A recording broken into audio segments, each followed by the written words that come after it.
Hello and welcome to another one of my Failsafe plants videos. We're now in midsummer, and as you can see I've pulled out a few things that are going to give you lots of reliable colour throughout the summer. Now the first one I'm going to talk about is this climber here. It's got a big name, it's called Trachelospermum Jasmine, but I have to say this is probably my favourite climber of all of them, and that's because it's evergreen, which is invaluable on a drab winter's day, and in summer it produces these clusters of beautiful star-shaped flowers which have a really sweet jasmine-like scent. The next group of plants I'm going to talk about are hydrangeas. They're iconic top dogs of the shrub border.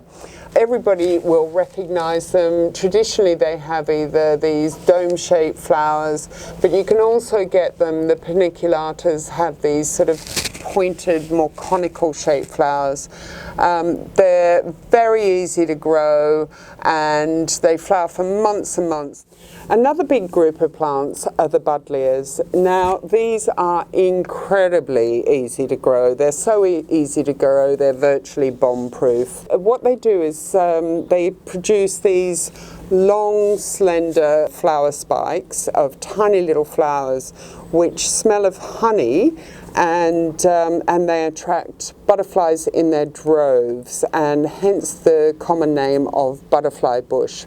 So I've got two herbaceous perennials now in my list, and the first is Achilleas. Now these come in quite a wide range of flower colours, from yellows, whites, pinks, reds, and provided you've got a sunny, well-drained spot, these are definitely worth including in the garden.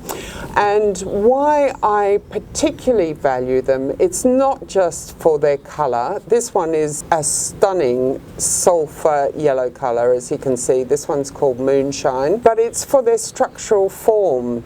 They're almost like flattened flower heads there. The second of the herbaceous perennials are the Sangha Saubers. Now these have the double bonus of really beautiful foliage. It's quite lacy and delicate, and that forms a nice sort of clump from which these amazing sprays of flowers are produced in summer.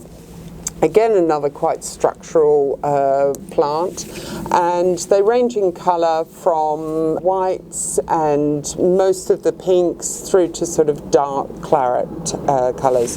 This one's called Tanner. It's quite compact, but you can get big monsters that grow up to 2 metres or so high. So that's it, that's my top 5 for midsummer, and I'll be doing yet another one in autumn to show you a few of my favourites for that time of the year as well.